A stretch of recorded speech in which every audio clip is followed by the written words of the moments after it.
torturoso, ou grudados em algum bojudo aerólito.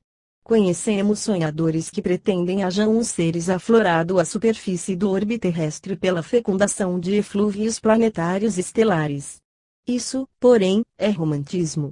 De onde, pois, vêm os seres? Responder-nos-ão que sempre existiram.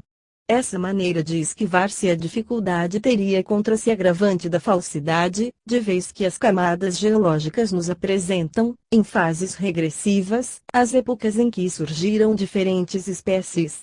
Se não existe ser orgânico algum sem filiação, quem formou o primeiro casal de cada espécie? A Bíblia responde que foi Deus. Perfeitamente, mas como? Por uma simples maravilha verbal? Mas, antes de tudo, Deus fala, objetam os gracejadores, lembrando-se de que o som não se propaga no vácuo. Súbito efeito da vontade divina. Neste caso, de que forma? Os livros revelados nada têm de explícitos e podemos interpretá-los a favor da geração espontânea, em que pese aos senhores teólogos, tanto como em sentido contrário, Deus diz que a terra produza erva tenra, contendo a semente árvores que deem fruto, cada qual da sua espécie, e que encerrem consigo a sua semente, a fim de proliferar sobre a terra. E assim se fez. A terra, portanto, produziu a erva contendo a semente de sua espécie, bem assim as árvores, com as suas sementes peculiares à espécie. E Deus viu que isso era bom. E da noite e da manhã surgiu o terceiro dia. Disse Deus, então, que as águas produzam animais vivos que flutuem nelas, e aves que voem acima da terra e sob o firmamento do céu. E os abençoou, dizendo, crescei e multiplicai, povoai as águas do mar e que as aves se multipliquem sobre a terra. E da noite e da manhã surgiu o quinto dia. Deus disse, então, que a terra produz animais vivos, cada qual na sua espécie, os domésticos, os répteis e as feras bravias. E assim foi feito. Aí temos o que muito se assemelha à geração espontânea. De resto, os santos padres professaram essa doutrina.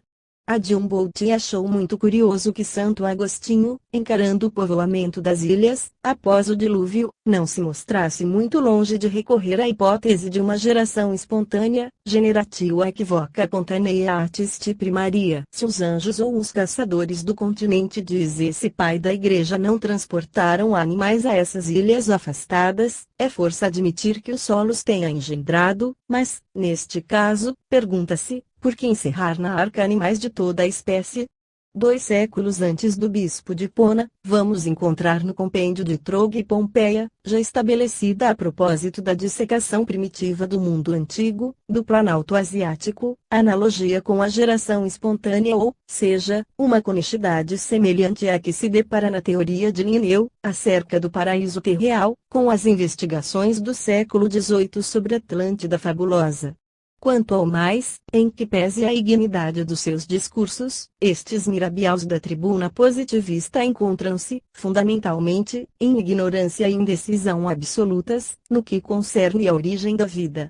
Em vão lançam sobre o mistério o véu dos talvez, em vão se entretêm a imaginar mil metamorfoses. Quando olhamos para o fundo do vaso, percebemos que o caldo não é tão claro quanto o supõe. De tempos a tempos, sem maior alarde, eles deixam perceber confissões que nos permitimos aqui glosar para a edificação do auditório. Enigma insolúvel, diz B. Cota, que não podemos deixar de atribuir a potência imperscrutável de um Criador, eis o que se nos afigura sempre a origem da matéria, bem como o nascimento dos seres orgânicos. Eis uma confissão digna de um espiritualista. Buchner, por outro lado, diz, é preciso atribuir à geração espontânea um papel mais importante nos tempos primitivos em relação aos atuais, visto não se poder negar que ela tenha engendrado, então, organismos mais perfeitos do que hoje. E acrescenta logo, verdade é que nos faltam provas e mesmo conjecturas plausíveis dos pormenores desses espécimes, o que estamos longe de negar. E, voltando à ideia dominante, declara imediatamente que seja qual for a nossa ignorância, devemos dizer convictamente que a criação orgânica pode e deve ter ocorrido sem intervenção de qualquer força exterior. Caro Vogt, a exemplo dos pré-citados, reconhece que as forças físico-químicas conhecidas não bastam, só por si, para explicar a origem dos organismos. Todo ser vivo, vegetal ou animal, tem sua origem essencial na célula orgânica, o ovo. Antes de tudo, havemos de admitir que essa origem essencial foi criada, sem sabermos como. Só depois dessa premissa admitida é que começam as demonstrações físico-químicas. Se admitirmos que isso tivesse sucedido uma única vez, diz o autor das lições sobre o homem mediante a ação simultânea de fatores diversos, que não conhecemos, é lícito concluir que houvesse podido formar-se uma célula orgânica às expensas dos elementos químicos, e torna-se evidente que a mais ligeira modificação devesse determinar imediata modificação no objeto produzido. Isto é, na célula. Mas, como não podemos admitir que, sobre toda a superfície terrestre, as mesmas causas tenham atuado e ainda atuem nas mesmas condições e com a mesma energia, na criação da célula primitiva, e que, por outro lado, a criação orgânica haveria de estender-se por toda a Terra, conclui-se, necessariamente, que as primitivas células geradoras de organismos deviam ter aptidões de desenvolvimento diferentes. Virchow não explica melhor a questão de origem. Em certa fase de desenvolvimento da Terra sobrevieram condições anormais, sob as quais, entrando em novas combinações, os elementos recebiam um movimento vital, donde as condições ordinárias se tornaram vitais. Quanto a Carlos Darwin, em vão temos rebuscado a sua opinião, mesmo quanto à origem das espécies. Contenta-se ele com explicar a variabilidade possível de um certo número de tipos primitivos, e é uma nota no mínimo singular, que, em obra tão volumosa e opulenta sobre a origem dos seres, não se trate absolutamente dessa origem. O problema é obscuro, a distância do nada a alguma coisa é maior que de alguma coisa a tudo. Seja qual for o sistema a que se filiem nossas crenças íntimas, espiritualistas ou materialistas, todos estamos assomados pelo inexplicável mistério da vida. Por que não reconhecer com franqueza nossa absoluta ignorância neste particular? E, contudo, essa ignorância deveria moderar um pouco o ardor negativista dos ateus, levando-os a tratar o enigma com menos arrogância. É de convir que, quando nos assoberba uma tal incerteza, ninguém pode cantar vitória. Quiséssemos voltar à questão e fácil nos seria pôr todas as vantagens do nosso lado, poderíamos impor Deus aos adversários, sem que eles pudessem subtrair-se ao seu domínio. Não demonstrando a ciência que as afinidades da matéria possam criar a vida, o papel do Criador, aqui, fica íntegro como nos tempos de Adão e até dos pré-adamitas. E ainda que o demonstrasse, a origem e o entretenimento da vida deixam ver claramente a existência de uma força criadora, ou seja, por outras palavras, um Deus oculto. Tal, porém, a força da nossa tática, que jamais queremos abusar de uma posição privilegiada e preferimos combater sempre em paridade de terreno e de armas. Contentamo-nos, assim, em insinuar apenas essa superioridade aos adversários, para sua edificação momentânea e baixando, logo a seguir, das alturas favoráveis ao triunfo, para voltar ao plano da organização da vida, sem nos prevalecermos dos argumentos oferecidos pelo problema dessa mesma vida. Ninguém dirá que, do ponto de vista singular da organização, a existência do ser inteligente não esteja soberanamente demonstrada. Ainda mesmo que, em virtude de forças desconhecidas, pudesse a vida aflorar espontaneamente em dadas circunstâncias materiais, e ainda que os seres primários se tivessem formado de uma única célula primordial, gerada ao influxo de um conjunto de circunstâncias fortuitas, ainda assim, repetimos, a organização dos seres vivos seria uma prova irrefragável da soberania da força coordenada. Seria, sempre, em virtude de uma que tais leis superiores que a vida haveria de repontar e organizar-se, leis que não traduzem uma causa cega ou louca, mas causa que deve, no mínimo, saber o que faz. Assim, também, chegasse o homem a descobrir o nascimento espontâneo dos infusórios ou dos vermes intestinais, nem por isso teria criado esses ínfimos seres e sim, apenas, constatado que a natureza opera sua revelia, com poderes superiores aos seus e mediante processos que, a despeito de sua inteligência, lhe teriam custado séculos a descobrir, dado que lá chegasse. Mas, finalmente, nem por isso a causa da razão divina restaria mais esclarecida. Dado o mistério que envolve ainda a origem da vida na Terra, ninguém há com autoridade para declarar proscrita a ação do Criador. Suponha-se que os primeiros seres nascessem no estado de animalidade rudimentar e que as variedades sucessivas fossem a cepa das espécies hoje tão distintas, ou que os primeiros pais de cada família houvessem despertado a voz de comando de um grande mágico, e teremos que estas conjecturas não afetam mais a base da teologia natural, do que se admitíssemos que essas espécies a que aportassem trazidas de outros mundos nas asas de qualquer celeste mensageiro. Quanto à formação ou transformação das espécies, não está por sua vez melhor conhecida que a origem da vida, qual o confessa C.H. Lyell. O que sabemos da paleontologia é nada em comparação com o que resta aprender. Examinemos, agora, com este geólogo eminente, quais os principais caracteres da teoria de Lange e de Geoffroy Saint-Hilaire acerca da progressão e transformação das espécies. Os homens superficiais facilmente imaginam que a ciência está organizada com regras absolutas e nenhuma dificuldade encontra em sua marcha ascendente. Nada menos exato. Nem mesmo as grandes definições têm caráter absoluto. Os zoólogos, por exemplo, não se entendem sobre os vocábulos espécie e raça. Sucedeu o que Lamarck predissera, declara Lyell: quanto mais se multiplicam as novas formas, menos nos capacitamos de precisar o que seja uma variedade, ou uma espécie. De fato, zoologistas e botânicos se veem, não só mais embaraçados que nunca por definir a espécie, como também para certificar se ela realmente existe na natureza, ou se não passa de simples abstração da inteligência humana. Pretendem uns que ela seja constante dentro de certos limites de variabilidade, restritos e intransponíveis, querem lá outro suscetível de modificações indefinidas e limitadas. Desde os tempos de Linneu até o começo deste século, acreditava-se definir suficientemente a espécie, dizendo: a espécie compõe-se de indivíduos semelhantes e reproduzindo-se de seres a eles semelhantes.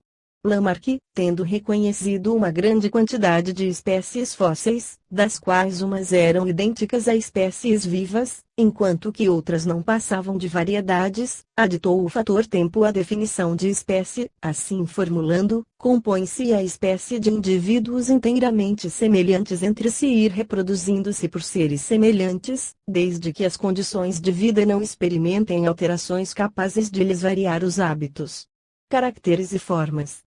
Finalmente, chega ele a concluir que, dos animais e plantas contemporâneas, nenhum exemplar existe da criação primordial, sendo todos derivados de formas pré-existentes, as quais, depois de haverem reproduzido, por séculos sem conta, seres semelhantes, teriam, finalmente, experimentado variações graduais e consequentes a mudanças de clima e do reino animal, adaptando-se às novas circunstâncias. Alguns, entretanto, com o correr dos tempos se afastaram tanto do tipo original, que mereciam ser agora considerados espécie nova. Em apoio dessa opinião, apresenta o contraste das plantas agrestes com as cultivadas, dos animais selvagens com os domésticos, a lembrar como e quanto se lhes modificam gradualmente a cor, a forma, a estrutura, os caracteres fisiológicos e até os instintos, em presença de novos inimigos e sob a influência de alimentação e regime de vida diferentes. Lamarck sustenta, não somente que as espécies foram constantemente submetidas a alterações, passando de um a outro período, mas, também, que houvesse um progresso constante do mundo orgânico, desde os primeiros aos odiernos tempos, dos seres mais simples aos mais complexos, dos mais baixos aos mais altos instintos, e, finalmente, da mais rudimentar inteligência às maiores expressões do racionalismo humano. Para ele, o aperfeiçoamento teria sido moroso e constante, a própria raça humana ter-se-ia, enfim, desgalhado do grupo de mamíferos organicamente mais evoluídos. Um professor da Universidade de Cambridge nos deu um resumo conciso e racional desta teoria. Encontramos nos antigos depósitos da crosta terrestre, diz ele, o traço de uma progressão na organização das formas viventes, sucessivas. Podemos notar, por exemplo, a ausência de mamíferos nos grupos mais antigos e as suas raras aparições nos grupos secundários mais recentes. Animais de sangue quente, em grande parte de gêneros desconhecidos, encontram-se bastante espalhados em todas as velhas camadas terciárias e abundam, frequentemente com formas genéricas conhecidas, nas partes superiores da mesma série, e, por fim, temos que a aparição do homem na superfície do solo é um fato recente. Esse desenvolvimento histórico, das formas e funções da vida orgânica em períodos sucessivos, parece-nos indicial de uma evolução gradativa da energia criadora, a manifestar-se por uma tendência progressiva para o tipo mais elevado da organização animal. Hugh Miller também nota o fato extraordinário de ser a ordem adotada por Cuvier, no seu reino animal, a que coloca as 4 classes de vertebrados segundo as suas relações mútuas e categóricas, a mesma ordem cronológica que apresentavam. O cérebro, cujo volume em relação ao da medula está na razão de 2:1, é o do peixe, que foi o primeiro a aparecer. Sucedeu-lhe o que apresenta a relação média de 2,5:1, ou seja, o réptil. Em seguida, vem a relação de 3:1, que é a das aves, a média de 4:1, peculiar aos mamíferos. Por fim, o último, um cérebro cuja relação média é de 23:1, o cérebro do homem, que raciocina e calcula. O cérebro poderia não ser mais que uma fluorescência da medula espinal nas espécies inferiores. Rãs, por exemplo, a faculdade de sentir pertence à medula, quanto ao cérebro. Sem dúvida, pode-se fazer sérias objeções à doutrina da progressividade, mostrando algumas plantas e animais menos perfeitos e surgidos posteriormente a espécies mais perfeitas, tais como o embrião monocotiledônio e os vegetais endógenos, depois do embrião monocotiledônio e dos vegetais exógenos, o das coníferas de caule glanduloso, bem como a perfeição das mais antigas criptogâmicas. O movimento retrogressivo dos répteis, o aparecimento da boa, jiboia, depois do iguanodonte, etc. Exemplos não faltam, mas, persuadidos de que essa teoria não alcança nossa tese da presença de Deus na natureza, e simpatizando com ela, em si mesma, nós a sustentaremos. Consideramo-la com Lieu, não apenas útil mas, no estado atual da ciência, como hipótese indispensável, que, destinada embora a sofrer de futuro muitas e grandes modificações, jamais poderá ser absolutamente aniquilada. Sem dúvida, poderão julgar paradoxal que os mais firmes sustentáculos da transmutação, Darwin e Ocker, por exemplo, guardem em singular reserva quanto à progressão, e que os maiores apologistas desta combatam, não raro com veemência, a transmutação. Não poderão ser verdadeiras e conciliar em si essas duas teorias. Uma e outra nos representam em definitivos tipos de vertebrados a elevarem-se gradualmente no curso das idades, a partir do peixe, a mais simples forma, para os mamíferos placentários, até chegar ao último elo da série, aos mamíferos antropóides e, enfim, ao homem. Este último grau afigura-se, portanto, nesta hipótese, uma parte integrante da mesma série contínua de atos desenvolvidos, anel da mesma cadeia, coroamento da obra, por isso que entra na mesma e única série das manifestações da potência criadora. Passemos agora à teoria da origem das espécies por meio da seleção natural. Esta teoria nos apresenta grosso modo a ação da natureza, observada na criação e educação dos animais domésticos. Sabem os criadores que é possível, ao fim de algumas gerações, obter uma nova classe de rebanhos, de chifre curto ou sem chifre, desde que tenham escolhido reprodutores de cornos menos desenvolvidos. Dizem, então, que é assim que opera a natureza, alterando no curso das eras as condições da vida, os traços geográficos de um país, seu clima, a associação de animais e plantas e, por consequência, a alimentação e os inimigos de uma espécie e o seu modus vivendi. E assim se vão elegendo certas variedades mais bem adaptáveis à nova ordem de coisas. De sorte, podem as novas raças suplantar, muitas vezes, o tipo original de sua ascendência. Lamarck opinou que o pescoço longo da girafa procede de uma longa série de esforços para colher o alimento de árvores cada vez mais altas. Darwin e Wallace limitam-se a conjecturar que, na intercorrência de alguma calamidade sobreviveram os espécimes de pescoço comprido, por lhe ser possível pastarem em sítios inacessíveis aos outros. Graças a ligeiras modificações, multiplicadas em curso de milhares de gerações e a transmissão, por hereditariedade, das aquisições novas, supõe-se uma divergência cada vez maior do tipo primitivo, até resultar em uma nova espécie, ou em um novo gênero, se mais longo tempo decorrido. O moderno autor dessa explicação fisiológica da origem das espécies, Sr. Carlos Darwin, expõe ele próprio, como se segue, os fatos gerais em que se baseia.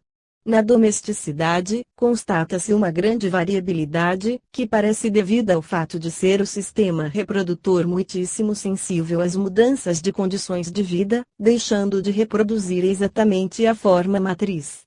A variabilidade das formas específicas é governada por um certo número de leis muito complexas, tais como o uso ou a falta de exercício dos órgãos e ação direta das condições físicas da vida. Nossas espécies domésticas sofreram modificações profundas, que se transmitiram por hereditariedade, durante períodos assaz longos. Assim, também, enquanto se mantiverem as mesmas condições de vida por períodos longos, poderemos admitir possa manter-se e transmitir-se uma modificação já adquirida durante uma série quase infinita de graus genealógicos. Por outro lado, está provado que a variabilidade, uma vez começando a manifestar-se, não cessa totalmente de operar, visto como novas variedades ainda se verificam, de tempos a tempos, entre as nossas espécies domésticas mais antigas. Não é, porém, o homem que produz a variabilidade. Ele apenas expõe, e muitas vezes sem desígnios, os seres orgânicos a novas condições de vida.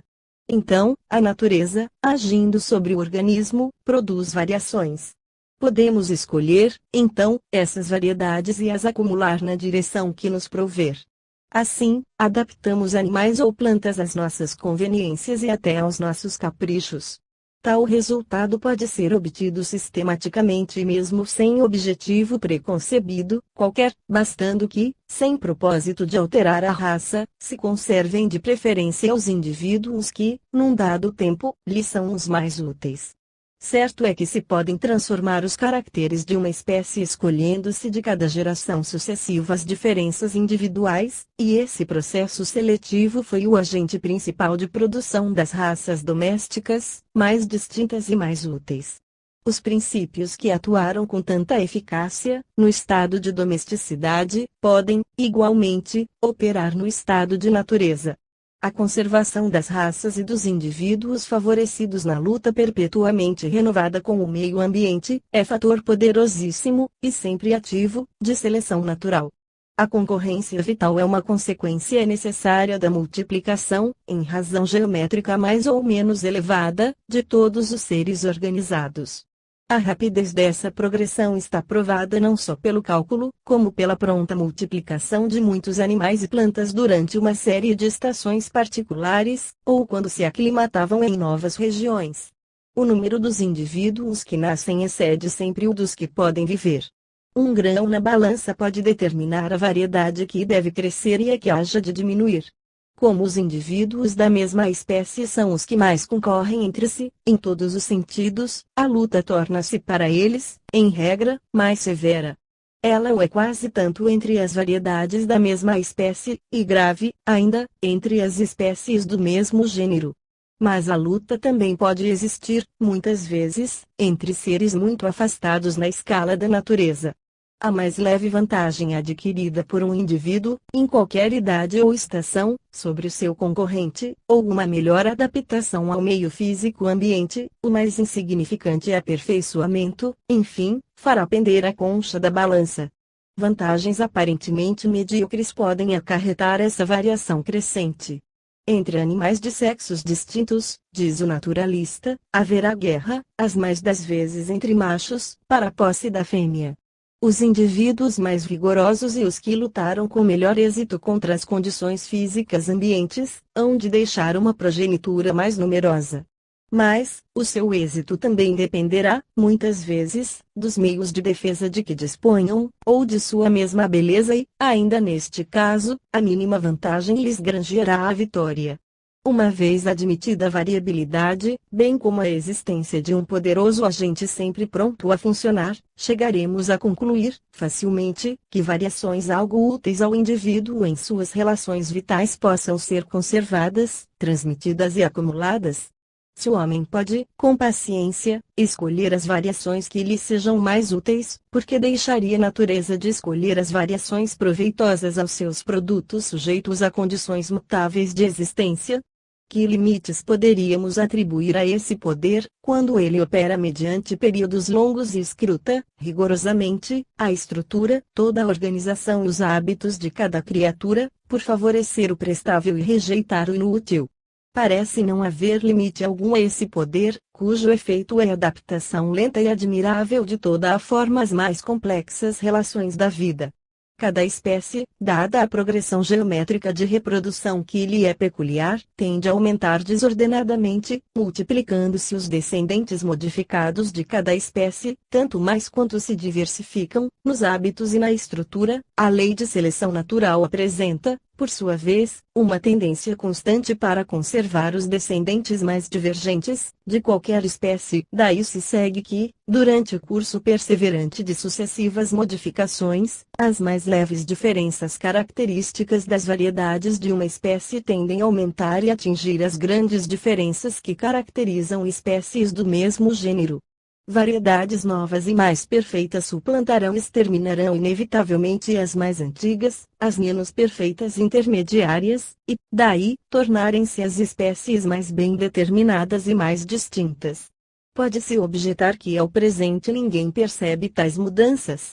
O teórico responde, porém, que, operando a seleção natural somente por acúmulo de variações favoráveis, leves e sucessivas, não pode produzir grandes alterações instantâneas. Ela opera a passos lentos e curtos. Essa lei natural não existiria, sem dúvida, se cada espécie houvera sido independentemente criada. O testemunho geológico apoia a teoria da descendência modificada. As espécies novas apareceram lentamente e por intervalos sucessivos no cenário do mundo, e a soma das mudanças efetuadas em tempos iguais é muito diferente nos diversos grupos. A extinção de espécies e de grupos inteiros de espécies, que representou papel tão importante na história do mundo orgânico, é uma série quase inevitável do princípio de seleção natural, pois as formas antigas devem ser suplantadas por novas formas mais perfeitas. Nem as espécies isoladas, nem os grupos de espécies podem reaparecer, uma vez interrompida a cadeia das gerações regulares. A extensão gradual das formas dominantes e a lenta modificação dos seus descendentes concorrem, depois de tantos intervalos de tempo transcorrido, para fazer supor que as formas da vida houvessem mudado simultaneamente no mundo inteiro. O caráter intermediário dos fósseis de cada formação, comparados aos de formação inferiores e superiores, explica-se muito simplesmente pela posição média que eles ocupam na cadeia geológica. O grande fato constatado, de pertencerem todos os seres extintos ao mesmo sistema dos atuais, integrando-se nos mesmos grupos, ou nos grupos intermediários, atesta o parentesco e a descendência original. O autor invoca também em seu apoio a importância única dos caracteres embriológicos, observando que as afinidades reais dos seres organizados são devidas à hereditariedade e comunidade de origem. O sistema natural é uma árvore genealógica cujos lineamentos precisamos descobrir com o auxílio dos caracteres mais permanentes, por leve que seja sua importância vital. Não despreza ele, tampouco, a analogia. A disposição dos ossos é análoga na mão do homem, na asa do morcego, na membrana natatória da tartaruga e na perna do cavalo. O mesmo número de vértebras forma o pescoço da girafa e do elefante. Estes e outros fatos semelhantes explicam-se por si mesmos na teoria da descendência lenta e sucessivamente modificada. A identidade de plano da asa e da perna do morcego, que, no entanto, servem a fins tão diferentes, mandíbulas e patas de caranguejo, pétalas, estame e pistilo de uma flor, explicam-se do mesmo modo pela modificação gradual de órgãos outrora semelhantes nos primitivos antepassados de cada classe. A falta de exercício, às vezes auxiliada pela seleção natural, tende, a miúde, a reduzir as proporções de um órgão, que a mudança de hábitos ou as condições de vida pouco a pouco tornaram inútil. De Sartre, é fácil conceber a existência de órgãos rudimentares. Pode-se, enfim, perguntar até onde se estende a doutrina da modificação das espécies. Todos os membros de uma classe podem ser religados em conjunto, pelos laços de afinidade igualmente classificados, em virtude dos mesmos princípios, por grupos subordinados a outros grupos. Darwin não pode duvidar que a teoria da descendência não abranja todos os membros de uma classe. Ele pensa, até, que todo o reino animal descende de 4 ou 5 tipos primitivos, pelo menos, e o reino vegetal de um número igual ou mesmo inferior. A analogia acrescenta, levá-lo-ia um pouco mais longe, isto é, a crença de que todas as plantas e animais descendem de um protótipo único, mas que analogia pode ser um guia enganador. No mínimo, a verdade é que todos os seres vivos têm muitos atributos comuns: composição química, estrutura celular, leis de crescimento e faculdade de serem afetados por influências nocivas. Em todos os seres organizados, tanto quanto podemos julgar pelos conhecimentos atuais, a vesícula germinativa é uma só. De sorte que, cada indivíduo organizado parte de uma mesma origem. Mesmo que consideremos as duas principais divisões do mundo orgânico, ou sejam os reinos vegetal e animal, vemos que certas formas inferiores apresentam caracteres intermédios assaz pronunciados, a ponto de divergirem os naturalistas na sua respectiva classificação. O professor C. L. Gray notou que os esporos de muitas algas inferiores poderiam vangloriar-se de ter possuído, de início, os caracteres da animalidade, passando depois a uma vida vegetal equívoca. Assim, partindo do princípio da seleção natural com divergência de caracteres, torna-se crível que animais e plantas tenham de algum modo derivado de uma forma intermediária. Importa admitir também que, quantos seres lograram viver até hoje, podem descender de uma forma primordial e única. Tal consequência, porém, funda-se principalmente na analogia e pouco importa seja ou não aceita. Outro tanto não se dá com as grandes classes, tais como articulados, vertebrados, etc., pois aí é nas leis da homologia e da embriologia que o autor vai encontrar provas muito especiais de uma descendência única. Tal a teoria de Darwin, exposta por ele mesmo. Se, enfim, a nossa legítima curiosidade se atreve a aplicar essa teoria à nossa própria espécie, logo percebemos, num misto de admiração e tristeza, que talvez descendamos de um exemplar de símio desaparecido. Indubitavelmente, nossa dignidade sente-se ofendida diante da só possibilidade de uma tal jerarquia, mas, se observarmos a natureza, sem ideias preconcebidas, não parece que façamos exceção à lei geral? Muitos de nós preferem descender de um Adão degenerado, antes que de um macaco aperfeiçoado. E contudo, a natureza não nos consultou a respeito. Pelo que nos toca, jamais dedicamos algumas horas ao estudo da embriologia, que não ficássemos assaz impressionados com as suas abscônditas revelações. Jamais podemos comparar embriões, em fases diferentes, que não víssemos neles um vestígio rudimentar das fases correspondentes, pelas quais a nossa humanidade haveria de ter passado em tempos anteriores. Os vertebrados superiores revestem, sucessivamente, como no estado de esboço, os principais caracteres das 4 grandes classes do entroncamento, sem contudo passarem pelas formas dos outros troncos zoológicos. Desde o começo de sua existência secreta, a célula germinativa manifesta um sistema de desenvolvimento característico, sem tomar a forma do verme articulado, do molusco, ou do radiário. Sem dúvida, esta sucessão representa uma imagem das fases que, no curso das idades, a mesma classe de animais atravessou sucessivamente, avançando na escala dos seres. Quem já deixou de surpreender-se com a semelhança que o embrião humano oferece, sucessivamente, com o do peixe, do réptil e da ave? A hora presente não seria, pois, o espelho de um passado longínquo? Não se ousa encarar de frente essa origem e, sem embargo, a questão é assaz importante para merecer um esto de coragem. Examinemos, pois, sob o seu aspecto geral, a posição do homem na sua natureza terrena. Ao terminar este capítulo sobre a origem dos seres, esta perspectiva continuará mostrando-nos um governo intelectual na marcha ascendente da criação. A hipótese zoológica que encara o homem como descendente de uma raça símia, antropóide, não é imoral nem anti-espiritualística. Os que abraçaram nestes últimos tempos não o fizeram com o propósito de hostilidade ao cristianismo e por professarem doutrinas pagãs.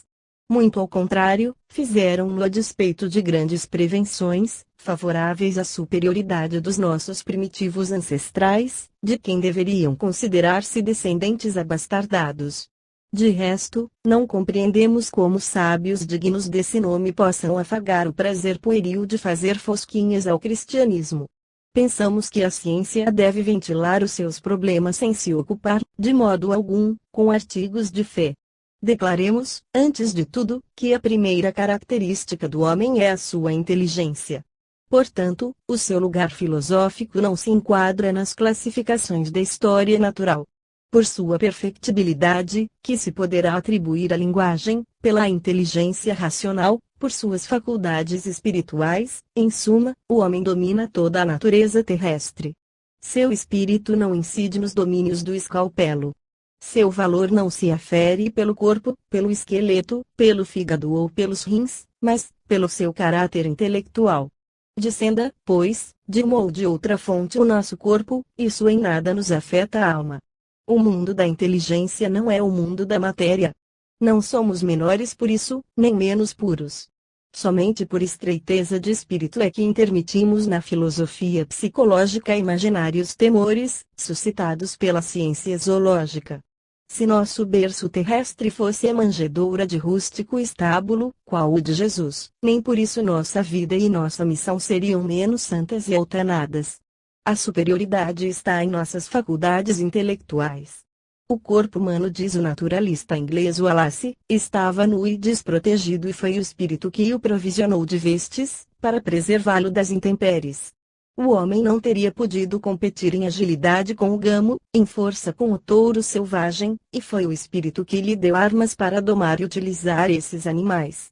Ele era menos apto que outros animais para alimentar-se de ervas e frutos, que a natureza espontaneamente oferecia, e foi essa faculdade admirável que lhe ensinou a governar e adequar a natureza aos seus fins, dela extraindo o alimento, quando e onde quer. Desde o instante em que utilizou a primeira pele na indumentária, a primeira lança na caçada, a primeira semente no plantio, o primeiro tronco na enxertia, uma grande revolução se operou na natureza, revolução que não tivera símile em qualquer fase da história do mundo, de vez que um ser existia forrado às mutações do universo, um ser, até certo ponto superior à natureza, pois possuía os meios de controlá-la, de lhe regular as atividades, e podendo manter-se em harmonia com ela, não modificando a sua forma corporal, mas aperfeiçoando o seu espírito. Nisso é que vemos, unicamente, a verdadeira grandeza e dignidade do homem.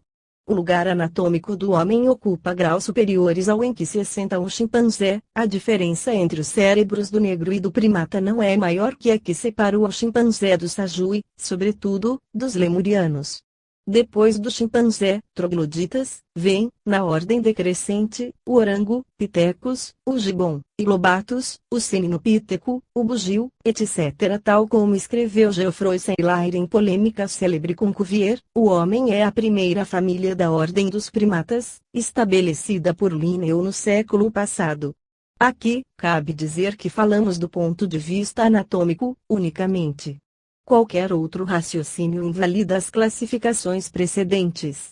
Somos, porém, de opinião que, quando se faz anatomia, é preciso fazer anatomia. No seguinte capítulo, teremos ensejo de prosseguir na comparação do homem com o macaco, pelo estudo do cérebro. O lugar geológico do homem recua à origem de nossa espécie e à época longínqua em que viviam as raças antediluvianas, hoje desaparecidas, o veado de grandes chifres, o urso das cavernas, o rinoceronte ticornis, o elefante primigênio, o mamute, a rena fóssil, etc. Mais antiga data conhecida e atestante da presença do homem, é muito posterior à fauna e flora atuais. Entretanto, verifica-se não existirem já, em nossos dias, umas tantas espécies contemporâneas do homem. Os fósseis humanos encontrados nos arrecifes coralíneos da Flórida, nas cavernas do Languedoc e da Bélgica, o esqueleto exumado nos arredores de Düsseldorf, o crânio da caverna de Inges, o de Barreby, na Dinamarca, o homem fóssil de Puig de Natchez, no Mississippi, os restos humanos em Lois, indiciam nas variedades humanas primitivas um estado de manifesta inferioridade, aproximando-a singularmente dos selvagens contemporâneos e mesmo dos símios antropóides. Hoje ninguém contesta a existência do homem anterior ao período glaciar e desde o começo da época quaternária. O lugar arqueológico do homem concorda com os precedentes, a favor da teoria progressiva. Quem duvidaria, hoje, da Idade da Pedra e do Bronze, pelas quais transitou a humanidade antes que inventasse qualquer arte ou indústria, cujos vestígios se encontram por toda a parte? Que ancianidade poderíamos atribuir a esses períodos? A Idade da Pedra, na Dinamarca, coincidia com o período da primeira vegetação, seja dos pinheiros da Escócia, e, em parte, com a segunda vegetação, a do carvalho. A Idade do Bronze desenrolou-se durante a época do carvalho, pois foi nas camadas da turfa, onde abunda o carvalho, que se encontraram espadas e escudos desse metal. Antes dele não havia faias. A Idade do Ferro, menos prístina, corresponde à bétula. Quanto tempo duraria a Primeira Idade? Sendo o bronze um composto de mais ou menos 9 partes de cobre e uma de estanho, o aparecimento dos primeiros utensílios denota uma indústria não já elementar. A fusão dos minerais, a decoração lenta dos objetos moldados, só poderiam ser conseguidas depois de longos tateamentos. A que época devemos atribuir as cidades lacustres da Suíça e as 40.000 estacas de Langin? As escavações nos têm revelado 20 povoações no Lago de Genebra, 12 no de Neufchâtel, 10 no de Bienne, contemporâneas das idades da Pedra e do Bronze. As da Irlanda, Cramoges, parecem provir da mesma época. Essas povoações castorianas deviam oferecer alguma semelhança com as da Nova Guiné, descritas por Dumont d'Urville. Os ossos encontrados por Lartet na caverna de Aurignac são contemporâneos das hienas das cavernas e do rinoceronte de narinas separadas. Foi muito tempo depois que Tebes e Mênfis, capitais do Alto e Baixo Egito, atingiram o seu grande esplendor e que as 40 pirâmides foram erigidas, tipificando uma civilização lentamente desenvolvida, com uma forma especial de culto, de cerimônias esplêndidas, um singular estilo de arquitetura e inscrições, barragem de rios, etc. Essas glórias, entretanto, estavam desvanecidas muito tempo antes de Romero. Foi preciso deslieu para a formação lenta e gradual de raças como a caucásica, a mongol ou a negra, um lapso de tempo bem mais longo que o possível de ser abrangido por qualquer sistema de cronologia popular. Ao problema cronológico do aparecimento do homem na Terra, a ciência nada responde por enquanto. Demais, se o homem não apareceu espontaneamente, tal data não existe. Quanto aos vestígios de humanidade, ou do homem em si mesmo, as opiniões, pois que se não trata, no caso, senão de opiniões, são vagas quão variáveis. Um tijolo de carvão encontrado entre Assuã e Cairo, a uma profundidade de 18 metros, contaria 13.000 anos de existência, admitindo-se um aumento de 15 centímetros por século, no depósito de Vaza, no delta do Nilo. A estimativa mais baixa do prazo necessário a formar o delta do Mississippi é de 100.000 anos. O esqueleto humano encontrado perto de Nova Orleans, a 5 metros de profundidade sob uma camada de 4 florestas extintas, não contaria menos de 50.000 anos, na opinião do Dr. Dower, é uma cifra exagerada, ao nosso ver. Agassiz calculou que a formação dos recifes de coral da Flórida representa 135.000 anos. Os sílex talhados e recolhidos em diversas regiões do globo, particularmente no Vale do Somme, parece terem servido de armas a uma raça distanciada de 100 séculos.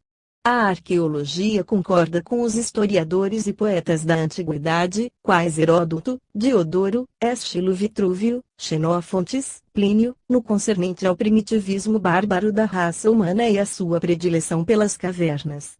Mas, esse estado nós o podemos considerar fora dos domínios históricos da cronologia, que remonta à época já misteriosa das grandes migrações arianas, há mais de 100 séculos pretéritos, mergulha em noite profunda, quando tenta sondar a nossa verdadeira origem. Tudo quanto podemos afirmar é que a humanidade é muito mais antiga do que se supôs até agora, tendo começado por graus inferiores, antes que se elevasse a noção de justiça e de moral. Se nos fora permitido remontar a essas épocas, não poderíamos reconhecer a civilização da nossa era na caligem das idades bárbaras, quando a inteligência em seus primórdios esforçava por desprender-se das possantes constrições da matéria. Preferimos confessar essa ancianidade e essa possível origem da nossa espécie, sem escrúpulos para com o espiritualismo e sem acompanhar o mau exemplo dos que intrometem as crenças religiosas a propósito de tudo, e mesmo sem propósito. Constatamos os fatos e a nossa ignorância, com sincera franqueza, persuadidos de que não se podendo antepor duas verdades entre si, a ciência da natureza não pode afetar a causa do Ser Supremo. Como diz Helmholtz, os homens costumam medir a grandeza e a sabedoria do universo pela duração e vantagem que daí lhes advém, mas a história dos séculos transcorridos nos mostra quão insignificante é o período do advento da existência humana, em relação com a idade do planeta. A ciência não admite de bom grado a aparição miraculosa do primeiro casal humano. Diz Carlos Lieu que se a fonte original da espécie humana tivesse sido realmente dotada de faculdades intelectuais superiores de natureza perfectível, como a de sua posteridade, se a ciência lhe tivesse sido inspirada, o progresso atingido seria simplesmente muito mais expressivo.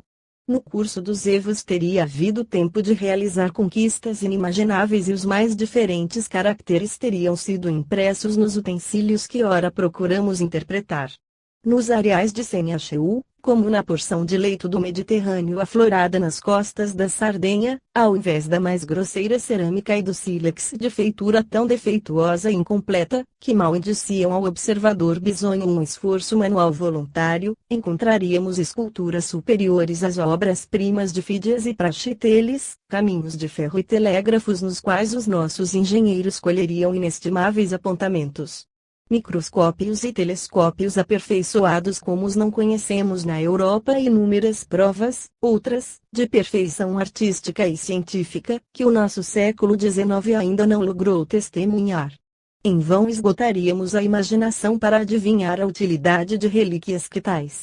Talvez maquinaria de locomoção aérea ou destinada a cálculos aritméticos, aparelhos desproporcionados às necessidades e quiçá à concepção dos matemáticos vivos. Esta explicação física da origem das espécies não arrebata o cetro das mãos do governador do mundo. Já assinalamos acima a declaração de Darwin a favor do sentimento religioso e parece-nos que, sobre as consequências imediatas de qualquer doutrina, devemos reportar-nos antes à opinião do mestre que a dos discípulos.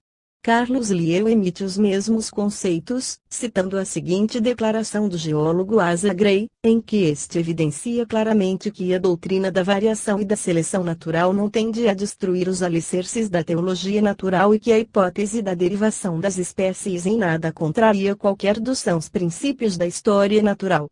Podemos imaginar que os acontecimentos e em geral as operações da natureza ocorrem, simplesmente, em virtude de forças comunicadas desde o início e sem qualquer ulterior intervenção, ou podemos admitir tenha havido, de tempos em tempos, e somente de tempos em tempos, uma intervenção da divindade.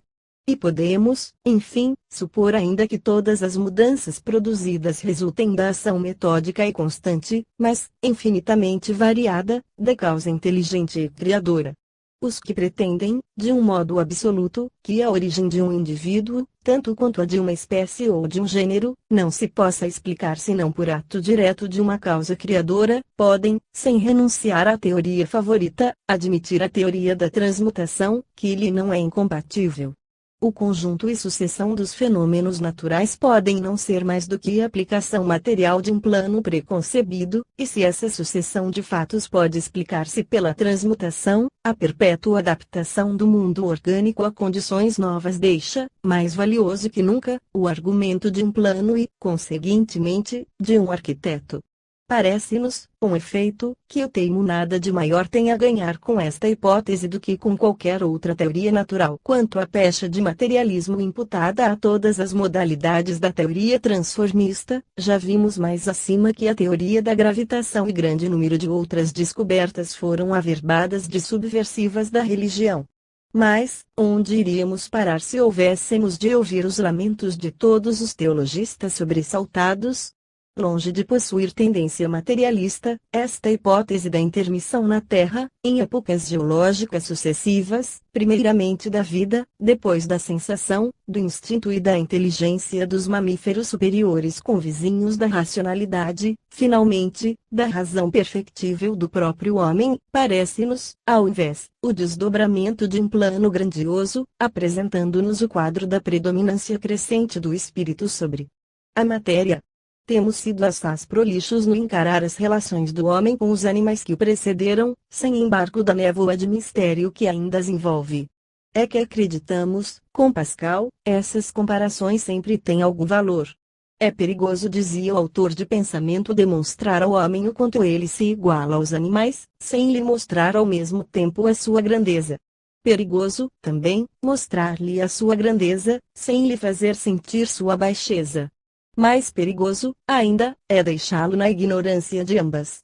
Ainda que o problema da antiguidade e origem da espécie humana varie para o geólogo, para o arqueólogo e para o etnólogo, nem por isso deixa de averiguar-se que a humanidade procede de época muito mais remota do que se pudera crer. Ainda que esse mesmo problema se definisse divergente para a zoologia ou para a teologia, não é menos provável, tampouco, que os nossos antepassados foram inferiores a nós e que o progresso se manifestou na humanidade tal como na escala de toda a criação. Perguntamos, então, aos espíritos de boa fé, em que a crença na ancianidade do homem, e mesmo na sua origem simiesca, colide com a crença num absoluto? Que a vida tenha surgido na Terra, que se tenha desenvolvido mediante leis orgânicas e que, do vegetal ao homem, a criação antediluviana não tenha formado senão uma unidade, em que pode esta hipótese destruir a ação divina? Aqui, como no que precede, a matéria não obedeceu às suas forças. E a vida dos seres não é uma força especial, regente de átomos, diretora de todos os movimentos. Particularmente, na teoria da seleção natural, não é a força vital que dirige a marcha do mundo. Aqui, como por toda a parte, a matéria não é a escrava e a força soberana. Mesmo admitindo-se a mais alta influência dos meios na transformação dos órgãos, essa transformação não será, sempre, o efeito da vida, e vida regida pela inteligência e dotada de uma espécie de obediência ativa à lei intelectual do progresso. Abordando a tese da apropriação dos órgãos às funções que lhes incumbe executar, bem como da construção homogênea de cada espécie, dos dentes aos pés, segundo seu papel no cenário do mundo, entramos nos domínios da destinação dos seres e das coisas. Nosso quarto livro objetivará este vasto problema. Assim, em resumo, vimos de demonstrar que, seja do ponto de vista da circulação na matéria dos seres vivos, seja no da origem e da perpetuidade da vida, esta se constitui de uma força única e central para cada ser, que dispõe a matéria organizável segundo um plano, do qual o indivíduo deve ser a expressão física. Nesta segunda, como na primeira parte, temos refutado todos os pontos dos nossos adversários. Eles não mais sustentam a sua hipótese materialista e, com os seus exageros mais temerários, antes auxiliam a nossa tese, pois conceituando a matéria capaz de tudo fazer, mal se precatam que apenas substituem a ideia da força. Esperamos que esses inconsequentes negadores fiquem agora mais satisfeitos com este capítulo. E antes de passar ao seguinte, pedimos-lhes notar, para edificação de sua vaidadezinha, que os gregos e o próprio Aristóteles marcharam à frente, visto que para eles as radicais força e vida eram sinônimos. O filósofo de Stagira já houvera sustentado que a alma é a causa eficiente e o princípio organizador do corpo vivo. Não vale a pena fazer tão grande alarde de ciência, para ficar abaixo dos gregos. Terceira parte. A alma, o cérebro sumário. Erro dos psicólogos e metafísicos que desdenham os trabalhos da fisiologia anatomo-cerebral. Relações do cérebro com o pensamento. Tais relações não provam seja o pensamento um atributo da substância cerebral. Discussão e provas contrárias. O espírito governa o corpo. Errônea comparação do pensamento a uma secreção ou combinação química. Algumas definições ingênuas dos materialistas. Absurdidade de sua hipótese e respectivas consequências. Há muito tempo que o geólogo Agassiz emitiu este conceito, frequentemente justificado, todas as vezes que um fato novo se revela no campo da ciência, logo o averbam de apócrifo, depois, que é contrário à religião, e, por fim, que há muito era sabido. Efetivamente, a verdade tem duas espécies de adversários, os cépticos do materialismo, e os cépticos do dogma. Se, com razão, nos admiramos de ver os fisiologistas, adoradores da matéria, ousadamente proclamarem em tonos de autoridade e certeza que o homem, bem como o parque integral da vida planetária, não passam de produtos da matéria cega, com mais razão devemos estranhar ainda exista, em nossos tempos, espíritos cultos, e mesmo célebres, que se deixem ficar completamente fora do movimento das ciências físico-químicas, a ponto de fazerem as objeções mais banais ao que essas ciências apresentam ao idealismo, sem se precatarem das modificações necessárias e derivadas desse movimento em todas as concepções do pensamento humano. Assim, temos ainda hoje sábios, filósofos, teólogos, metafísicos e pensadores, cujos nomes poderíamos aqui alinhar se houvesse oportunidade, que nos falam de Deus, da providência, da prece, da alma, da vida futura e presente, das relações da divindade com o mundo, das causas finais, da marcha dos acontecimentos, da independência do espírito, das fórmulas de culto, das entidades espirituais, etc., no mesmo sentido e nos mesmos termos da escolástica do século XVI.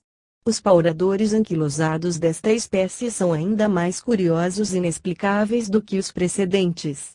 Em os ouvindo afirmar, em tom magistral, as proposições mais contestáveis, em lhes observando a ignorância das rudes dificuldades que espíritos mais clarividentes tão penosamente venceram, em defrontá-los na sua verve inesgotável e na calma ingênua com que asseguram a inexpugnabilidade das suas pretensas verdades, dir-se-ia estarem eles verdadeiramente adormecidos nesse ano memorável em que Copérnico, já moribundo, recebia o primeiro exemplar do seu De Revolutionibus para só acordarem hoje, na inconsciência das revoluções operadas.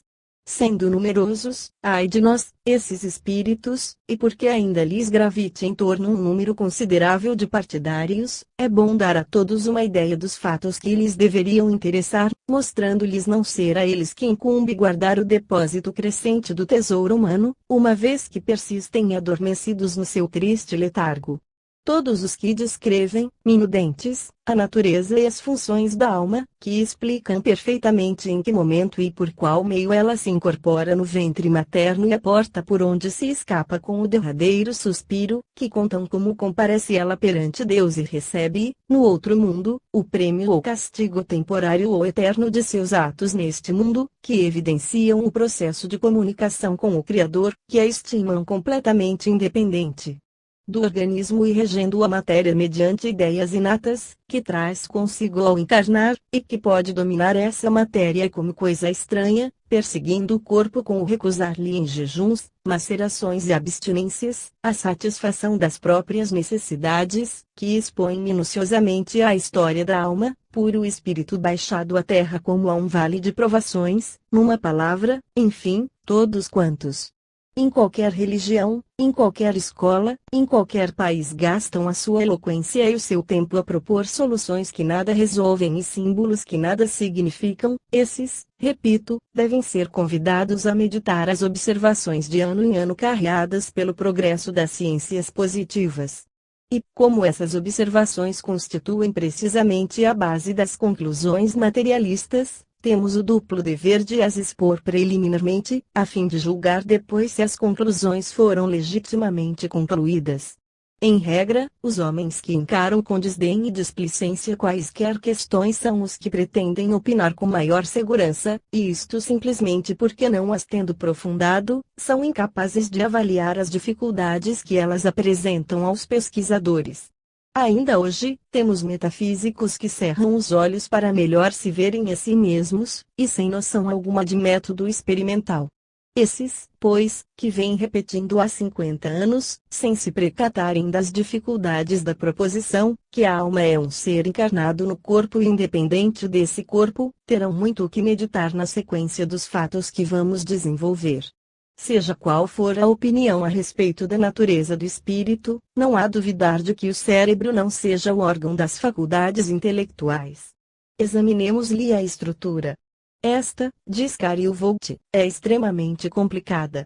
Não há no corpo humano nenhum órgão que, com um número proporcionalmente tão diminuto de elementos anatômicos a lhe constituírem a substância, possua tamanha quantidade de partes diferentemente conformadas e provando, à evidência, por sua forma exterior e estrutura interna, sua posição e relações mútuas, que elas presidem a funções especiais, que ainda não foi possível fixar. Quanto às partes elementares, componentes da substância cerebral do homem e dos animais, formam elas dois grupos principais, uma substância cinzenta, mais ou menos escura, ou amarelada, que oferece ao olho nu uma aparência bastante homogênea, e uma substância branca na qual podemos distinguir feixes mais ou menos aparentes, projetando-se em direções